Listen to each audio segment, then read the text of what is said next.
Hola,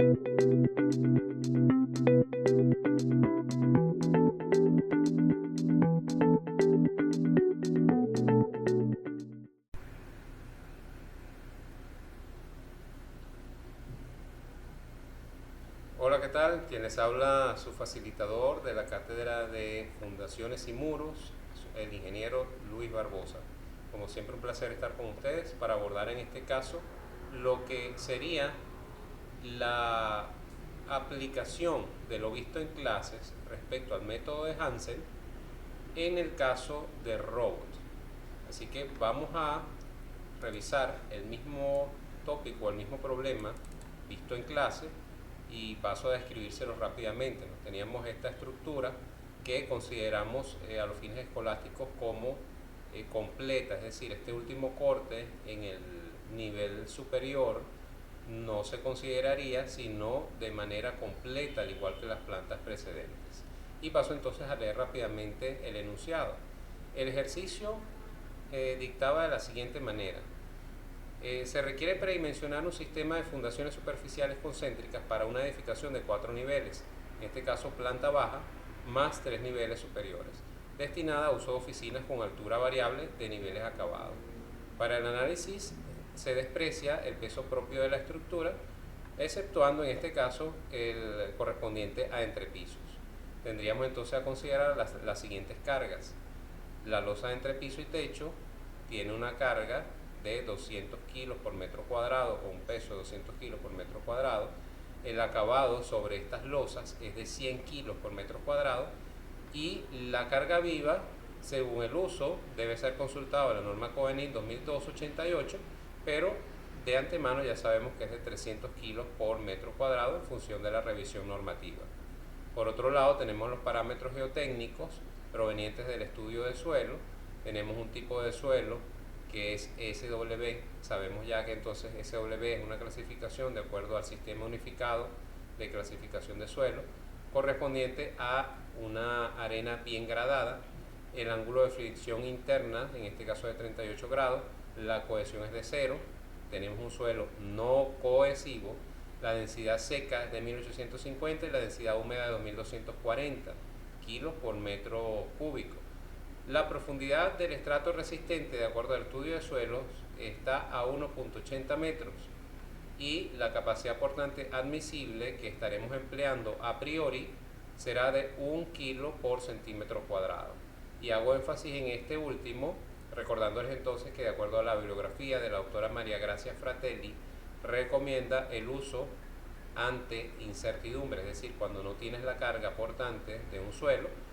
Ella recomienda utilizar 1 kilo por centímetro cuadrado, haciendo en este caso la salvedad por mi parte, tal cual como lo he hecho en clases, de que este dato es un poco conservador, puesto que en la realidad me he encontrado con suelos con una resistencia muchísimo menor a esta de 1 kilo por centímetro cuadrado. Así que meramente lo estaremos haciendo de forma escolástica, pero tómese sus reservas a nivel profesional, ¿no?, en el caso de implementarlo propiamente dicho. Dicho esto, entonces acá tenemos la interfaz del robot. Lo que voy a hacer es adentrarme en el módulo de diseño de hormigón armado. Si no lo tienes a la vista es porque previamente no lo has utilizado, deberás acudir a nuevo, y en nuevo se presenta toda la plantilla completa con cada uno de los elementos. Acá seleccionaré elementos de hormigón armado, es igual cualquiera de las dos rutas. Al hacer clic nos vamos a la parte interna, donde cambia la interfaz, y les recuerdo que siempre hemos de verificar el uso de las preferencias inherentes del proyecto. En caso de referencia o de preferencias, la primera que aparece corresponde esencialmente a la selección del idioma. Eso es lo más importante acá.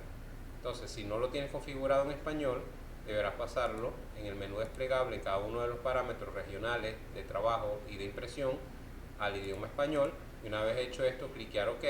El software allí te va a pedir reiniciar, eso es de forma automática al aceptarlo, y va a reiniciar en el idioma seleccionado, que en este caso es el español. Luego deberemos entonces ir a las referencias para el proyecto, o las preferencias para el proyecto, y seleccionar cada uno de los parámetros conforme lo hemos hecho de forma previa y conforme se ha indicado en clases. Entonces ya yo tengo los parámetros precargados acá en esta sección de ejemplo y voy a cliquear en OK.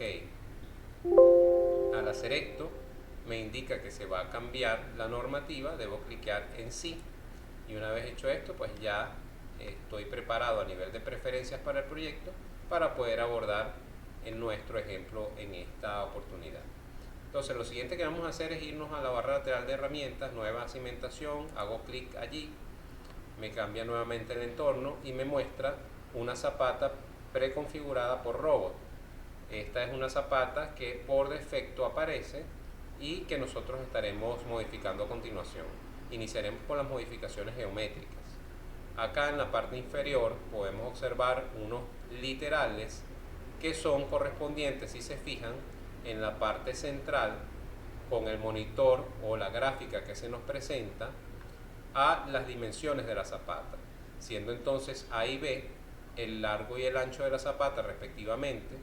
Recuerden que estamos trabajando en este caso con una zapata cuadrada y vale la pena resaltar concéntrica y con carga igualmente centrada. Entonces en este caso, de acuerdo a lo que fueron nuestros cálculos manuales, y me permito traerlos a colación nuevamente, en nuestros cálculos manuales cuando realizamos el predimensionado nos dictó, luego de obtener la carga total y de dividirla entre el factor o entre la resistencia, la capacidad portante, digamos recomendada de 1 kilo por centímetro cuadrado, nos ha dado 48.600 centímetros cuadrados de área requerida. Esto nos llevó a considerar 220,45 centímetros de lado para la zapata cuadrada, que a los fines prácticos hemos redondeado a 225. Por esta razón, acá voy a colocar entonces 225 o 2,25, ya que estamos trabajando en unidades de metros. Una vez hecho esto, lo que voy a hacer es fijar estos parámetros para que el robot no los cambie. Luego tenemos H1, que es la altura de la zapata. En el caso de la altura de la zapata, recordaremos que nuestro problema nos da una altura de 0,60 metros, así que permanecerá en 0,60 y voy a fijar este parámetro también. En caso de H2, corresponde a la altura del pedestal. Nosotros no estaremos considerando un pedestal propiamente dicho, sino la llegada de la columna directamente hacia la zapata. Por esta razón voy a colocar en 0 el pedestal. Y tenemos otras dimensiones que son A' y B', que corresponden a las dimensiones del pedestal, que en este caso, pues al no tener pedestal, básicamente no tienen una gran influencia, aunque sí la hay, pero es poca, no tienen una gran influencia dentro de lo que va a ser el cálculo definitivo. De momento la vamos a dejar así y vamos a pasar a la siguiente pestaña, que es el fuste de columna. Como no estaremos trabajando con el fuste como tal, vamos a dejar los parámetros por defecto, y en la optimización tenemos la opción de generar geometría de la cimentación libre cuadrada con cierta relación con lados iguales entre otros. Como ya he fijado los parámetros A y B, eso obliga a que la cimentación sea cuadrada. Sin embargo, con la idea de poder salvaguardar, digamos, la buena práctica, voy a seleccionar cuadrada y voy a pasar a aplicar. Ya tenemos la primera parte del problema o del cargado hecho. Ahora lo siguiente que vamos a hacer es adoptar las opciones geotécnicas. Acá al hacer clic deberemos verificar que se encuentre la regulación que estamos utilizando, que es la ASI 318-1419 geotécnica. Es importante destacar que esto responde a lo que han sido previamente nuestras configuraciones, preferencias para el proyecto. En preferencias para el proyecto yo he especificado, como se ve acá, que las normas de diseño están ya establecidas. Fíjense que aquí está la ASI, está la de hormigón armado, la ASI 318M19, está la ANSI ISC 36016, etcétera, ¿no? Entonces ya aquí tenemos las normas utilizadas. Si desplegamos, tenemos aquí también para el caso de las cargas. Fíjense que las combinaciones según norma va dirigida a la ASI 318-1419 geotécnica. Esto lo podemos cambiar desde luego en los desplegables al hacer clic en más. como ya lo hemos visto en clase y precedentemente. Así que, recordado este aspecto, vamos entonces acá, verificamos que la regulación sea la que nos compete. En este caso, los factores de vuelco, capacidad de carga, entre otros, no han sido tratados, al igual que lo que son los asentamientos, que en este caso el robot lo indica como hundimientos o diferencial de hundimiento, que sería el asentamiento o el asentamiento diferencial, corrijo. Y la siguiente pestaña que se nos presenta de luego de generar extensión, acá tenemos dos opciones, admisible y calculado, y quiero hacer un énfasis en este particular. Admisible lo utilizaremos cuando tenemos la capacidad portante o el esfuerzo admisible del suelo ya dado por el estudio de suelo. Sin embargo, en esta instancia nos interesa es que el robot calcule a través del método de Hansen la capacidad resistente o la capacidad admisible del suelo. Entonces, en función de ello, necesitamos que el robot calcule y debo seleccionar cálculo. Una vez hecho esto, voy a hacer clic en OK y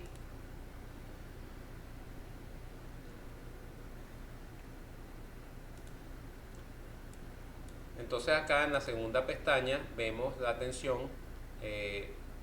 Como ya les he comentado previamente, vale la pena hacer el apartado acá.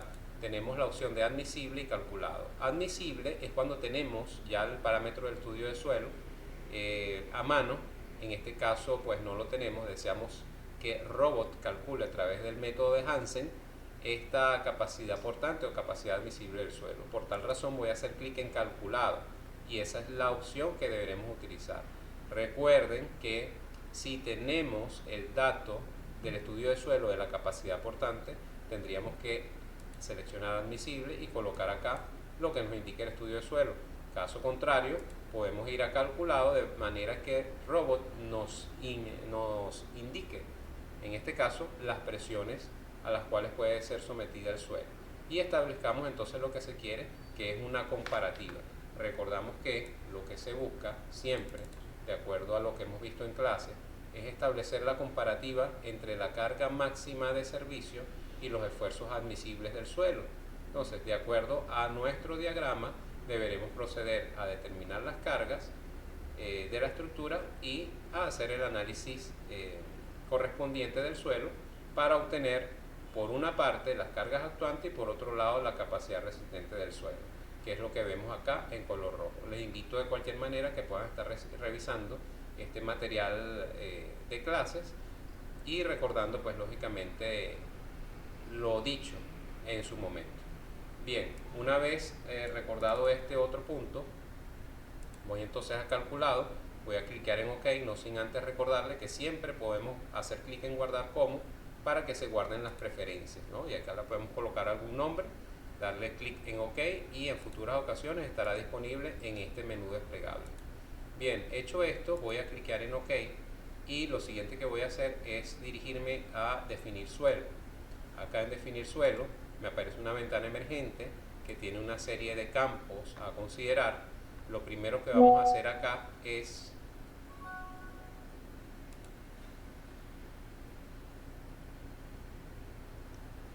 que tiene una serie de campos a considerar. Lo primero que vamos a hacer acá es básicamente introducir un nuevo parámetro. ¿Por qué o a qué se debe esta recomendación? Normalmente lo que tenemos acá son, digamos, los tipos de materiales correspondientes a nuestro catálogo de suelo, al sistema unificado de clasificación de suelo. Entonces, para no modificarlos, o sea, para no alterar los parámetros por defecto que nos vienen, es una buena práctica desde mi punto de vista ir a edición y acá vamos a irnos a la parte inferior, vamos a cliquear y vamos a tocar cualquier letra. En este caso toco la K, vemos arenas bien gradadas. En nuestro caso estamos trabajando con el tipo SW, que serían unas arenas bien gradadas, no gravas como la tenemos en este caso. Aquí dice gravas bien gradadas. corrijo entonces, arenas bien gradadas es lo que estamos buscando. Vamos a buscar esta opción, aquí lo tenemos, arenas bien gradadas, y cuando hago clic en la columna conjunta a la derecha, podemos inmediatamente ver que se nos presenta el SW, que es la descripción exacta que tenemos en lo que respecta a nuestro caso de estudio. Fíjense que si nos vamos acá, tenemos un tipo de suelo SW. Y aquí tenemos las características que vamos a utilizar a continuación. Hecho esto, entonces fíjense, acá tenemos un conjunto de parámetros que podríamos modificar, pero yo les sugiero que simplemente hagan clic en OK y modifiquemos luego los parámetros que deseemos. Un factor importante o un aspecto importante que he olvidado comentarles es que acá en el recién creado nuevo material, nuevo perfil, es bueno identificarlo con un nombre que nos permita trabajar. Entonces yo voy a colocarle en este caso ejemplo 2, y de esta manera ejemplo 2 es lo que voy a buscar en el desplegable acá en la columna nombres. Entonces vamos a buscar este ejemplo 2, acá está ejemplo 2, y ahora vamos a modificar entonces los parámetros correspondientes a cada ítem. Notemos entonces que acá de los parámetros nos indica que tenemos una densidad seca de 1850, una densidad húmeda de 2240, un ángulo de fricción interna de 38 grados y una cohesión de 0 grados, o de 0 kilos por centímetro cuadrado, corrijo, una profundidad de 1,80 y la capacidad por tanto admisible ya vista. En el caso de la densidad húmeda, en robot tenemos un parámetro que nos indica densidad del sólido. La densidad del sólido es básicamente el peso de todas las partículas del sólido o de todas las partículas sólidas del suelo estudiado, considerándolas aisladas, es decir, sin aire y sin agua. Es como si pudiésemos tomar exclusivamente las partículas sólidas, y este es un dato netamente que puede ofrecer el laboratorio, que pudiésemos tomar las partículas sólidas del suelo y dividirlas entre el volumen que ocupan. Entonces este es, digamos, no un dato físico, no es un dato realmente que podamos ver en la vida real, pero sí es un dato que nos puede aportar el laboratorio. En esta oportunidad, como no tenemos información por parte del laboratorio sobre propiamente lo que es la densidad del sólido, vamos a estar utilizando conservadoramente la densidad húmeda, pero haciendo la salvedad de que no es lo mismo, no es igual la densidad húmeda que la densidad del sólido, y ya por las razones previamente explicadas. Entonces, en lo que respecta al parámetro o al peso volumétrico, debemos considerar entonces 1850, que es parte de la información que se nos ofrece. Igualmente deberemos considerar en la densidad del sólido, de acuerdo a la explicación recientemente dada, 2240, que lo estamos adoptando como la densidad húmeda.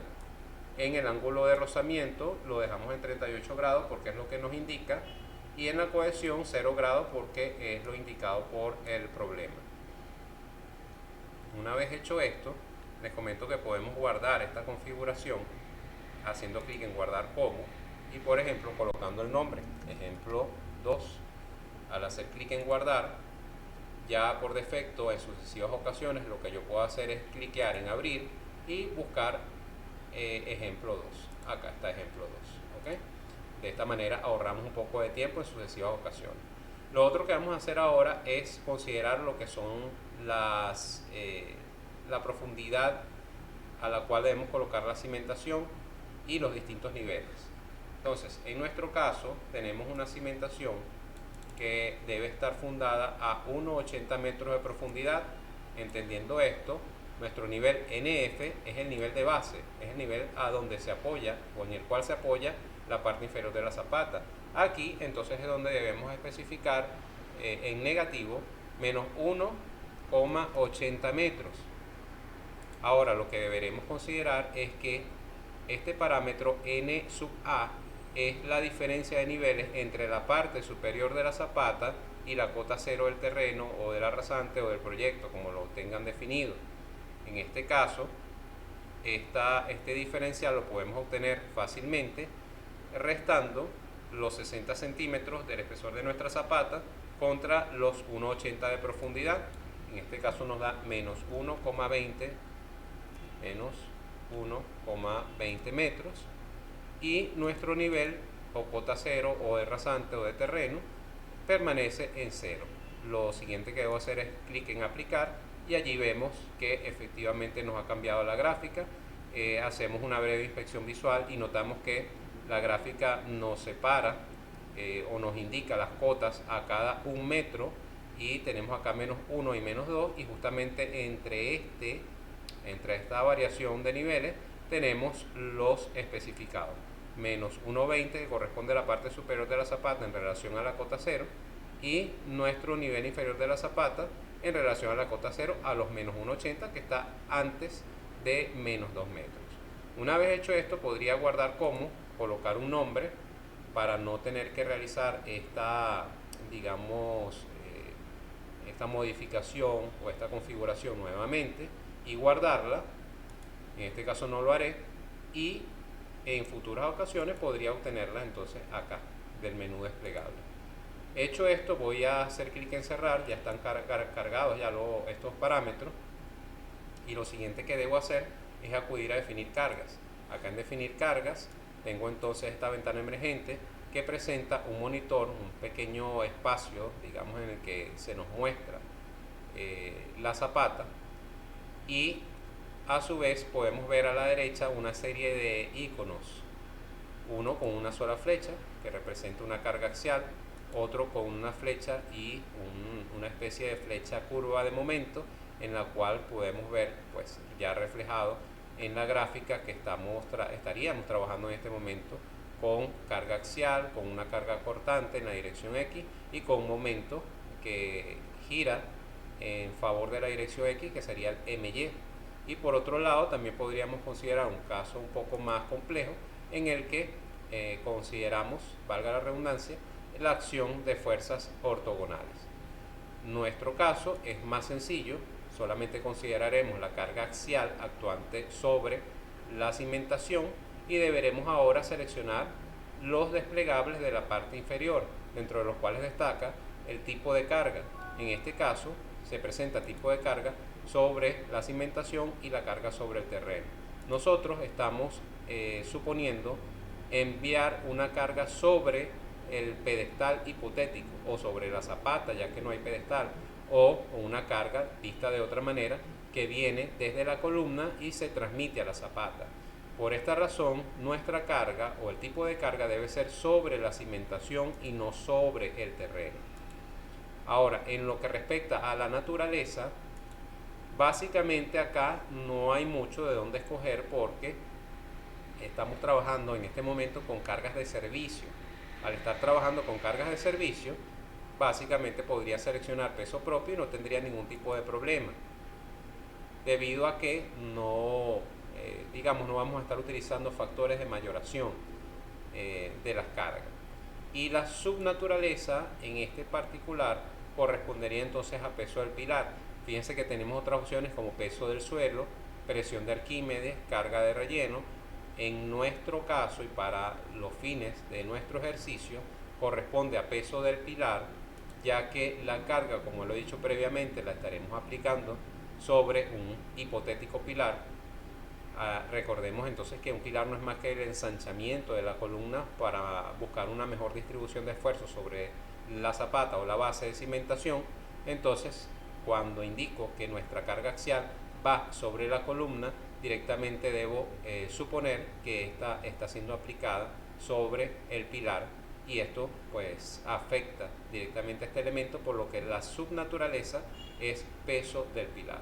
Una vez hecho esto, deberé considerar entonces la carga que estoy introduciendo. En este caso me permito traer nuevamente a colación lo hecho en clases, en la diapositiva. Luego de nuestro cálculo, determinadas las áreas tributarias y la columna más desfavorable, que en este caso era la B3, multiplicadas las cargas totales por el área tributaria, nos dio entonces un resultado de 48.6 toneladas que iban contra la zapata del eje B3. Estas, recuerden, son cargas de servicio. Y esta es la carga de servicio que debo colocar acá, 48.600 kilos. Que luego hicimos un cálculo posterior para el método de Hansen, y aclaro esto, hicimos un cálculo posterior para el método de Hansen, en el cual para obtener el esfuerzo último producto de la estructura y que afecta a nuestra cimentación, consideramos el peso de la zapata y el peso del terreno, se lo sumamos y luego nos dio 67.128,75 kilos o 67 toneladas. Esto es un caso aparte, no lo estamos asumiendo como 67 toneladas porque Robot, de forma automática y de acuerdo a la consideración que yo estoy colocando, él va a tomar el peso de la zapata, es decir, de la fundación, y va a tomar el peso del terreno sobre ella. Por esta razón, como es algo que va a hacer el robot de forma automática, yo simplemente estoy ingresando los 48.600.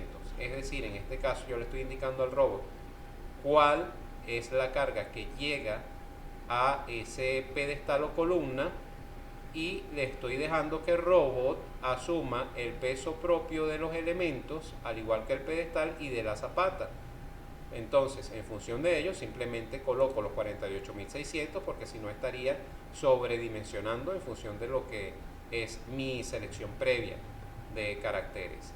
Ahora voy a clicar en agregar y hecho esto, pues ya estaría listo para realizar la corrida de exploración. Vale la pena resaltar que hay algunos otros aspectos que estaremos considerando más adelante, como la disposición de las armaduras, las opciones de cálculo, igual que parámetros del nivel y entre otros. Estos son, digamos, componentes que no nos atañen directamente en este momento. Su abordaje lo estaremos haciendo realmente a posteriori, porque tienen más que ver con lo que es el diseño propiamente estructural de la zapata, es decir, ya cuando calculamos el acero, cuando chequeamos apunzonamiento, acorte, etcétera, ¿no? Ya se refiere al cálculo estructural de la zapata y no tanto como la geotecnia. Entonces, una vez establecidos estos parámetros que son geotécnicos, lo que voy a hacer es clicar en calcular en este icono que está aquí en la parte superior. Al clicar en calcular me aparece una ventana emergente que me da la posibilidad de seleccionar unas opciones que son generar dibujo para los elementos de cálculo y guardar el armado existente sin modificaciones. Estos dos casos competen ya al cálculo realizado de la zapata como tal, ¿no? El primero para generar los planos y el segundo si deseo guardar una cierta configuración de armado. En este momento no tenemos un armado, así que simplemente voy a darle a calcular sin necesidad de seleccionar estas opciones. Voy a calcular y hecho el cálculo, lo que voy a hacer ahora es a verificar las pestañas. Estamos en cimentación vista. Si nos vamos a cimentación resultado, vemos entonces lo que es el resultado de la presión de la interfaz zapata suelo, que es de 1.31 kilogramos. Esto lo podemos comparar con nuestros resultados. Fíjense que acá el resultado nos da 1,32 kilos por centímetro cuadrado, bastante cercano al valor. Y nótese que en función de ello les comentaba que el robot toma esta carga correspondiente a la zapata y al terreno. Recuerden que nosotros solamente colocamos los 48.600. Ahora Robot ha sumado el peso de la zapata y el peso del terreno sobre ella y ha incrementado la totalidad de la carga de forma tal de que ha obtenido un resultado de 1,31 o 1,31 kilos por centímetro cuadrado. Nosotros estuvimos bastante cerca, con 1,32 es un resultado razonablemente bueno. Luego, en la siguiente pestaña podemos ver cimentación armadura. Esta es una sección bastante interesante que estaremos trabajando posteriormente con el diseño propiamente estructural de la zapata. Y seguimos en este caso a la siguiente pestaña, que es cimentación aislada, nota de cálculo. Aquí veremos una serie de datos o parámetros, como son las normas empleadas. Vemos que existe consistencia entre lo que hemos colocado con lo que el robot ha utilizado. La forma de la cimentación es cuadrada. Tenemos las dimensiones, largo por ancho por el espesor de la zapata, se ha respetado. Tenemos acá la carga axial en la sección de cargas y vemos que están los 48.600. Más abajo tenemos algunos datos geotécnicos, hipótesis de verificación de robot, que en este caso no estaremos abordando. Tenemos el suelo, los distintos niveles, N1, NA, NF, 0, menos 120, 180, ya recordarán lo que hemos hecho previamente. El peso volumétrico de 1850, la densidad del sólido que hemos tomado de forma escolástica como 2240 igual a la densidad húmeda. Igualmente el ángulo de rozamiento 38 grados y la cohesión en 0. Ahora, aquí tenemos lo que son los resultados del cálculo de los parámetros del método de Hansen. Si los comparamos con los nuestros, deberemos tener un cierto grado de cercanía. Vamos a verificar en nuestro caso los resultados del método de Hansen. Acá los tenemos, fíjense que NQ nos da 48,93, N sub gamma nos da 56,17, S sub Q nos da 1,62, así que vamos a tratar de dividir pantalla para tratar de observar un poco mejor estos resultados y la coherencia, ¿no?, con ellos. Vamos a aumentar un poquito el tamaño para ver si nos ayuda. Y aquí vemos, ¿ok? Tenemos el resultado de la aplicación de la fórmula general para el cálculo de acuerdo al método de Hansen. Esta fórmula general es la misma que maneja Robot. Tenemos los siguientes resultados. Tenemos para el caso del NQ 4893 de forma manual y 4893 por el software. En el caso del N sub gamma tenemos 56,17 y 56,17 de forma manual. Perfecto resultado. Cabe resaltar que no estamos considerando un N sub C porque es un parámetro que depende de la cohesión y de acuerdo a nuestra primera sección de la fórmula, acá la cohesión es 0, por lo que este primer tramo de la fórmula se elimina y nos queda en 0. Por esa razón quedaríamos entonces trabajando con los segundos parámetros de esta ecuación general de Hansen. Repito, la misma aplicada por el método de Robot. En cuanto a lo que son los coeficientes de influencia y la inclinación de la carga, estaremos utilizando 1 en todo caso, ya que así es como lo considera Robot. Entonces, de cualquier forma, si al hacerlo de la forma manual se desea considerar la acción de la inclinación de la carga o algún otro elemento, entenderemos entonces que no es 100% compatible con lo de Robot. De momento nos quedamos con lo visto en clases. Estos parámetros I sub gamma, al igual que I sub Q, y también considerando I sub C, aunque no es utilizable por las razones previamente expuestas, en esta oportunidad valdrán 1. En cuanto a los coeficientes de forma, tenemos que S sub gamma, en este caso acá, es de 0,60, totalmente compatible. Luego tenemos S sub Q acá, 1,62 es el resultado exacto. Tenemos los coeficientes de sitio, que en este particular pues también lo podemos ver. D sub Q nos da 1,18, como lo vemos acá. Y básicamente esto, ¿no? Un poquito más allá tendremos algunos otros elementos como el D sub gamma, que va a valer 1. Y finalmente algo que deberemos considerar es lo que nos arroja como tal el método de Hansen por el método o por la forma manual y por la forma, digamos, automática de Robot. Nótese que tenemos acá que el método de Hansen nos arroja un resultado de 37,88. 37,88 es el resultado del método de Hansen. Si dividimos esto por el factor de seguridad para llevar a la capacidad admisible, el método de Hansen nos está arrojando el resultado anterior de 37,88 dividido entre 3 nos da 12,63, algo bastante próximo a lo que es nuestro parámetro 12,73 calculado por Robot. Finalmente, tenemos aquí que la comparativa que realiza Robot, al igual que lo que hemos hecho de forma manual, 1,32, en el caso de Robot 1,31, la tensión del suelo, y 12,63 en el caso de robot, 12,73 la resistencia de cálculo del suelo, nos da un cociente o un coeficiente de seguridad de prácticamente 10, que es mayor a 1, que es lo requerido. Entonces, de esta manera verificamos que efectivamente hemos aplicado de forma consistente el método de Hansen, tal cual como lo estaremos realizando en las evaluaciones venideras. ¿Okay? Algunos otros parámetros importantes que tal vez vale la pena traer a colación, entre otros aspectos, pero que estaremos englobando de una forma más adecuada a posteriori, será lo que serían las armaduras, como se nos presentan acá, el diseño del hormigón armado, las verificaciones, el cizallamiento unidireccional y bidireccional, las armaduras teóricas, las armaduras en el fuste, la armadura real en las distintas direcciones nos las da.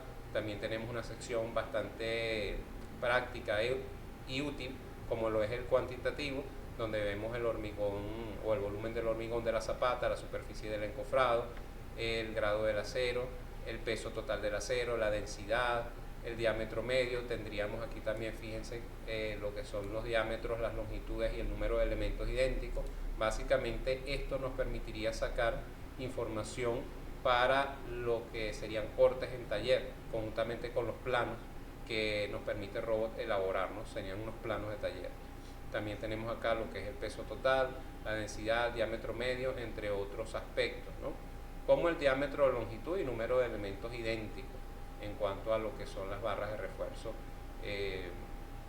y de esta manera pues tenemos una información bastante completa. Bueno, muy bien, hasta aquí entonces la presente entrega. Espero que haya sido lo suficientemente explícita. Ante cualquier tipo de duda, recuerden que estoy 100% a sus órdenes y a su disposición. Le invito a estar revisando el material preparado y enviado por las clases, lo visto en clase y lo que posteriormente he enviado, como las diapositivas, y asimismo estar al pendiente de lo que es el manual, porque en el manual está información un poco más detallada y que les será de gran utilidad en lo sucesivo. Así que de momento pues les agradezco por su gentil atención y nos vemos en una próxima oportunidad.